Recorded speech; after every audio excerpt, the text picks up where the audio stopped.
Hello friends, welcome in math with TR sir YouTube classes. देखिए, पिछले lockdown में भी आप सभी ने math with TR sir YouTube classes का साथ दिया। आपको तहे दिल से हार्दिक आभार। और हम फिर से उम्मीद करते हैं कि इस सेकेंड लॉकडाउन में आप फिर से एक बार math with TR sir YouTube classes के साथ जुड़िए, ठीक है। और आज देखो, सबसे बड़ी और इंटरेस्टिंग न्यूज़ मैं आपके लिए लेके आया हूं, स्पेशल फॉर क्लास 10th जो अब आने वाले हैं। जो 10th क्लास में अब आएंगे उन बच्चों के लिए एक बड़ी विशेष सूचना। देखिए फ्रेंड्स, जो आपका न्यू सिलेबस है, न्यू सिलेबस में आपको इस प्रकार की एक बुक मिलने वाली है, ठीक है। इस प्रकार की बुक मिलने वाली है। पिछला सिलेबस है वो चेंज हो चुका है, नया सिलेबस आ चुका है और नया सिलेबस का आज हम 13 मई को आगाज करने जा रहे हैं, ठीक है। तो सभी 9th क्लास के स्टूडेंट हम जो फिलहाल 10th क्लास में आ चुके हैं वो हमारे साथ जुड़ जाइए और लग जाइए, अपनी मैथ्स को बेहतर कीजिए, ठीक है। चलिए स्टार्ट करते हैं आज एक अच्छा और इंटरेस्टिंग टॉपिक और सबसे बहुमूल्य टॉपिक जिसका नाम है स्टैटिक्स, जिसका नाम होगा स्टैटिक्स। और ये ऐसा टॉपिक है जो 9th से 10th में आए हैं उनके लिए भी इंपॉर्टेंट है, और जो फिलहाल वर्तमान टाइम में 10th क्लास की एग्जाम देंगे। अभी कोई कंफर्म नहीं है कि एग्जाम होगी या नहीं होगी, लेकिन आपको तैयार रहना है, ठीक है। चलिए शुरुआत करते हैं। स्टैटिक्स, इस टॉपिक का नाम है स्टैटिक, और हिंदी में अगर बात करें इसको हम बोलते हैं सांख्यिकी। देखिए, कोई भी इंफॉर्मेशन है, कोई भी सूचना है, उसको हमें कलेक्ट करना है, उसको हमें एकत्रित करना है, तो उसके लिए हमें क्या चाहिए? आंकड़े चाहिए।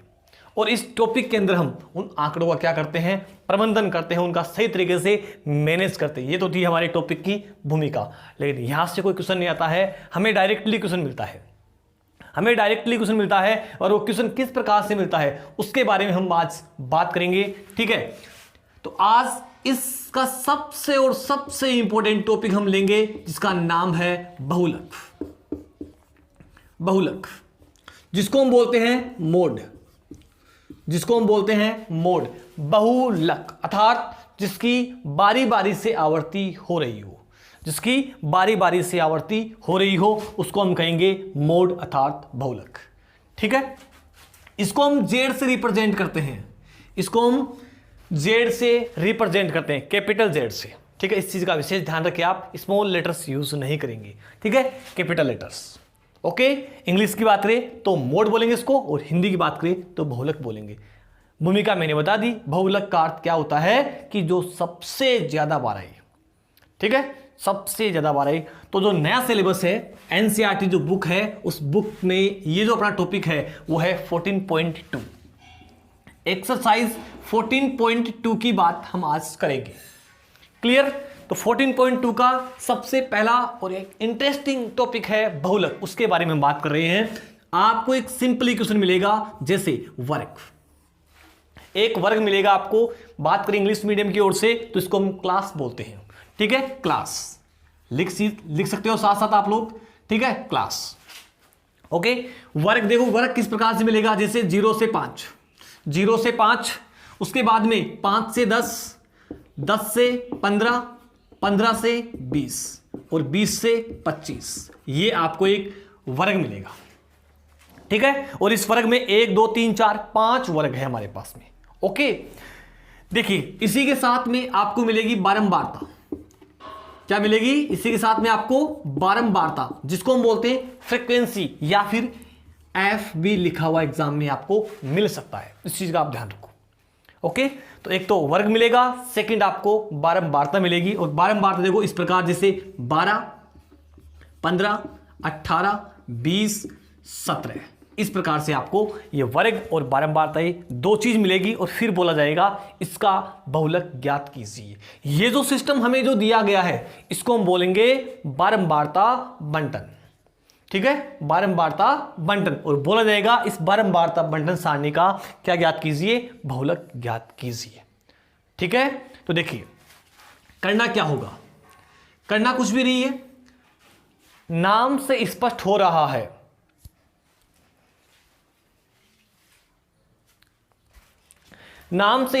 रहा है, बहुलक, बहुत सारी कड़ियां, बहुत सारी कड़ियाँ, अर्थात हम एक लॉजिक के साथ लेते हैं और आप कभी नहीं भूल पाओगे। ध्यान रखना इस चीज़ का, अगर आप ढंग से फोकस किया इस बोर्ड के ऊपर तो देखो ध्यान से। बारंबारता, मान लीजिए एक सरपंच चुनाव है। इस सरपंच चुनाव के अंदर 1 2 3 4 5 कैंडिडेट खड़े हो चुके हैं, ठीक है। और हमें पता है वोटिंग हो चुकी है, शाम का 5 बज चुके हैं, वोटिंग बंद है, फैसला आने वाला है, टाइम है 8 बज गए। ओके, सरपंच कौन बनेगा सबको पता है, जिसको ज्यादा वोट मिलेंगे वही हमारा क्या होगा, सरपंच। तो ये क्या है, ये जो एफ है, ये जो बारंबारताएं हैं वो क्या है, नंबर ऑफ वोट्स, वोटों की संख्या। अर्थात इनमें जो सबसे ज्यादा है, जो सबसे ज्यादा वोट प्राप्त हुए हैं वही हमारा क्या है, सरपंच है। तो यहां पे देखिए सबसे बड़ी जो बारंबारता है वो क्या है, 20 है।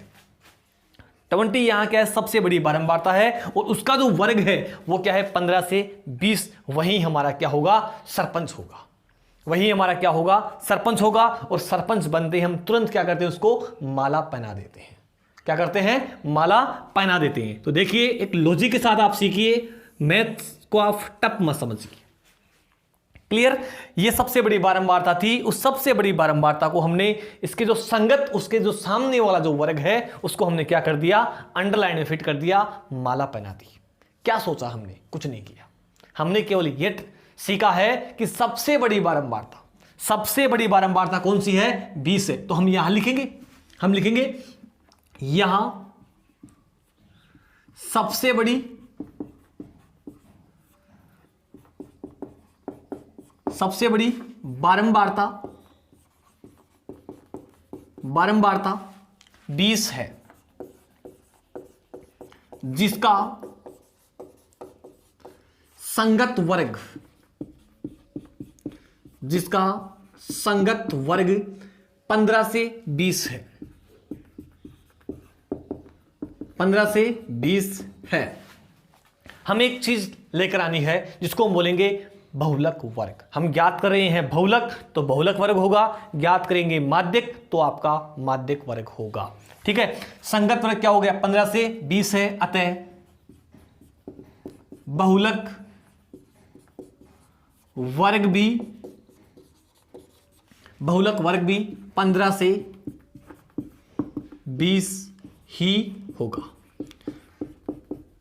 ठीक है फ्रेंड्स। ये 2 लाइनें आपको लैंग्वेज के रूप में लिखनी है और याद भी करनी है। ओके, देखिए ध्यान से, यहां पे जो सबसे बड़ी बारंबारता ये है उसको हम F1 से इंडिकेट करेंगे। F1 है हमारा ये, और आप सबको पता है इस 1 से पहले अगर टेबल काउंटिंग की बात करेंगे, ठीक है, तो उसमें हमारे पास में क्या आएगा, F1 से पहले क्या आता है, 0 आता है। तो इस 18 को हमने क्या कर दिया, F0 से इंडिकेट कर दिया। अर्थात हमारा जो F0 का मान है वो क्या आ गया, 18, F1 का मान है वो क्या आ गया, 20। ओके, नेक्स्ट F2, 1 के 1 के बाद में क्या आएगा, 2 आएगा, ठीक है। तो इसके बाद में जो अपना F2 है उसकी वैल्यू क्या आ गई, 17 आ चुकी है। ये जो 3 इंपॉर्टेंट वैल्यू है वो आपको ज्ञात करना है, F0, F1, F2। कैसे ज्ञात किया, रिपीट कर रहा हूं, ध्यान से देखिए।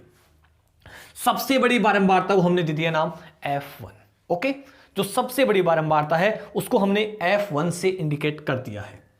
उसके बाद में 1 से पहले क्या आता है, 1 से पहले क्या आता है, 0, तो F0 आ गया। और 1 के बाद में क्या आता है, 2 आता है, तो 2 से क्या हो गया, 17 हो गया। F0 क्या हो गया हमारा, 18 हो गया, अर्थात F0 का मान हो गया 18, और F1 का क्या हो गया, 20, और F2 का मान क्या हो गया, 17। ये चीज कहां से निकली है, सबसे बड़ी बारंबारता, सबसे बड़ी बारंबारता है वो हमारा F1 होगा। और जो बहुलक वर्ग है वो है 15 से 20। जो बहुलक वर्ग है वो क्या है, 15 से 20। इसके अंदर भी आपको एक मान निकालना पड़ेगा और उस मान को बोलते हैं L। क्या बोलते हैं, L बोलते हैं। और इस L को हिंदी में बोलते हैं बहुलक वर्ग की निम्न सीमा। क्या बोलते हैं, बहुलक वर्ग की निम्न सीमा।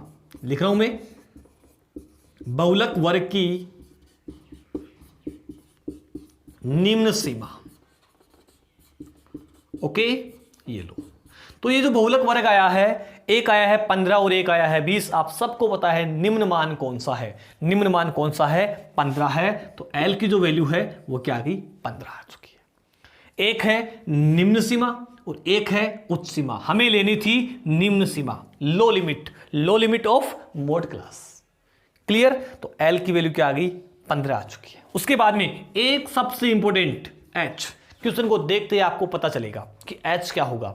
यहां से शुरुआत करेंगे, वहीं से हमें पता चल जाएगा H का मान क्या होगा। H को बोलते हैं वर्ग अंतराल, क्लास इंटरवल। ओके, वर्ग अंतराल, क्लास इंटरवल, अर्थात जो हमारी उच्च सीमा और निम्न सीमा है, इन दोनों के बीच में कितने का डिफरेंस है, कितने का अंतर है। ठीक है, तो देखो अंतर यहां से सब जगह दिख रहा है आपको, सब जगह दिख रहा है, सब जगह अंतर 5-5 का दिख रहा है। कितने का दिख रहा है? 5-5 का दिख रहा है। तो यहां H का मान क्या हो गया? 5। और H को हिंदी में क्या लिखेंगे? वर्ग अंतराल। H को हिंदी में क्या लिखेंगे? वर्ग अंतराल। जो F1 है उस F1 को क्या लिखेंगे? तीनों चीज आपकी बुक में अच्छी तरह से लिखा हुआ है, याद आपको करना है। बोल रहा हूं मैं, F1 को बोलेंगे बहुलक वर्ग की बारंबारता। F1 को क्या बोलेंगे? बहुलक वर्ग की बारंबारता। तो F0 है उसको क्या बोलेंगे? बहुलक वर्ग के ठीक पूर्व वर्ग की बारंबारता, बहुलक वर्ग के ठीक पूर्व वर्ग की बारंबारता। और F2 को क्या बोलेंगे? बहुलक वर्ग के ठीक बाद के वर्ग की बारंबारता। ओके, तो ये तो 5 वैल्यू हमें ज्ञात करनी है। क्या क्या? F1, F0, F2। ध्यान से रिपीट कर रहा हूं, देखिए F1 क्या है? जो सबसे बड़ी बारंबारता है। हमें क्या करना है इस क्वेश्चन में? क्वेश्चन आपको मिलेगा सबसे बड़ी बारंबारता आपको ढूंढनी है। सबसे बड़ी बारंबारता क्या होगी? 20। ओके, तो ये 20 सबसे बड़ी बारंबारता है। उसका जो संगत वर्ग क्या है? 15 से 20, वही हमारा क्या हो गया? बहुलक वर्ग। इसको हमने क्या कर दिया? माला पहना दी। जो सबसे बड़ी बारंबारता है उसको F1, उससे ऊपर वाली जो वैल्यू है उसको F0, उससे नीचे वाली को F2। जो ये बहुलक वर्ग बना है हमारा 15 से 20, इसके अंदर जो निम्न सीमा है, निम्न सीमा की बात करेंगे तो 15 निम्न सीमा है। तो L का मान क्या हो गया? 15। फिर बात करेंगे H वर्ग अंतराल, देखो यहां से 5 का डिफरेंस आ रहा है, 5 का डिफरेंस आ रहा है। तो H बराबर क्या आ गया? 5 आ चुका है। ओके, चलिए बात करेंगे सूत्र की। सूत्र देखो ध्यान से, Z बराबर L plus F1 minus F0 upon 2F1 minus F0 minus F2 into H। ये हमारा बहुलक का छोटा सा सूत्र है। ओके, 2-3 बार लिखो आराम से, कोई दिक्कत नहीं, आपको याद हो जाएगा। अभी आपको बड़ा लग रहा है ये, बाकी सबसे इजी पास होने का जुगाड़ है तो वो है आपका बहुलक। ओके, चलिए L की वैल्यू क्या है? देखिए ध्यान से, L की वैल्यू क्या आ गई? 15 है, तो हम लिखेंगे 15 प्लस F1 है, उस F1 की वैल्यू है वो क्या आ गई हमारे पास में? 20 है, तो ये लिखा हमने 20। F0 की जो वैल्यू है वो क्या है? 18 है, तो ये आ गई हमारे पास में 18। 2F1 की वैल्यू 20 है, F0 की वैल्यू क्या है? 18 है, और F2 की जो वैल्यू है वो क्या है? 17 है, तो यहां हम लिखेंगे 17 इंटू H की जो वैल्यू है वो क्या है? 5 है, ये लो 5। ओके, ये जो मान है हमने रख दिए अच्छी तरह से। आपको थोड़ा ध्यान से मान रखने हैं, मान रखने में कोई किंतु परंतु नहीं होनी चाहिए। नेक्स्ट, ये जो ब्रैकेट वाला जो सिस्टम है उसको पूरे को आप सोल्व कीजिए। सोल्व करेंगे, 20 में से 18 घटाएंगे तो क्या बचेगा आपके पास में? 2 बचेगा। ओके, उसके बाद में 20 को यहां देखो, इसको करना है गुणा और इसको जोड़ना है। इसी जगह थोड़ा मिस्टेक हो जाती है बच्चों के। 20 दूनी 40 माइनस, ये दोनों सेम साइन है, माइनस माइनस के हैं, दोनों माइनस माइनस ही क्या हो जाएंगे? जुड़ जाएंगे। ओके, तो ये लो माइनस का 35, दोनों जुड़ेंगे लेकिन चिन्ह माइनस का रहेगा। ये चीज आप ध्यान रखो, जोड़ने के बाद में आप प्लस का नहीं कर सकते हो, रीजन दोनों का चिन्ह माइनस का है। ओके, ये लो, ये ब्रैकेट बंद इंटू 5। ठीक है, 15 प्लस इसको इससे गुणा कर दो, कितना हुआ? 10, और जो आ रहा है माइनस होकर उसका भाग लगा दीजिए। 10 में अगर 5 का भाग देंगे तो कितने टाइम जाएगा? 2 बार जाएगा। आंसर पॉइंट में आ सकता है, आप घबराओगे कभी भी नहीं। तो 15 प्लस 10 में अगर 5 का भाग देंगे कितनी बार जाएगा? 2 बार जाएगा, और ये 2 है, इस 15 में अब जोड़ेंगे। इसका इलाज अब लास्ट में करना है। 15 और 2 क्या हो गया अपने पास में? 17। ठीक है, तो 17 है वो हमारे पास में क्या आ गया, इस वर्ग, इस पूरी जो बारंबारता बंटन आपको दिया गया है, उस बारंबारता बंटन का जो बहुलक है वो क्या आ गया 17, और हम लगा देंगे यूनिट अर्थात इसकी इकाई लगाएंगे यहाँ। ठीक है, अगर मान लो रुपए होते तो रुपए लगाते, इस वर्ग में आपको लिखा हुआ मिलेगा जैसे उम्र, तो हम 17 उम्र लगाते, 17 वर्ष लगाते। ठीक है, जो भी आपको इकाई दी जाएगी वो लिखनी है। अगर मान लो कोई इकाई नहीं है तो हम नॉर्मली क्या लगाएंगे, इकाई लगा देंगे। ठीक है, तो इस प्रकार से हम क्या करेंगे, बहुलक ज्ञात करेंगे। और ये लगभग हर साल ये क्वेश्चन आपको बोर्ड एग्जाम में मिलेगा, और बोर्ड एग्जाम में जब भी आएगा 3 नंबर लेके आएगा। ठीक है फ्रेंड्स, तो सभी लोग अपने जो चैनल है उस चैनल को अगर आपको अच्छा लगा है तो प्लीज़, हम इससे कोई कीमत नहीं मांग रहे हैं, केवल आपका प्यार चाहिए, लाइक और शेयर चाहिए। साथ में अभी तक जिन स्टूडेंट ने सब्सक्राइब नहीं किया है प्लीज़ सब्सक्राइब कर दीजिए, और चैनल को अधिक से अधिक लोगों में, अपने जो फ्रेंड्स हैं, अपने जो रिश्तेदार हैं, उन सभी में क्या कीजिए, शेयर कीजिए। Math with TR sir. Okay, thank you.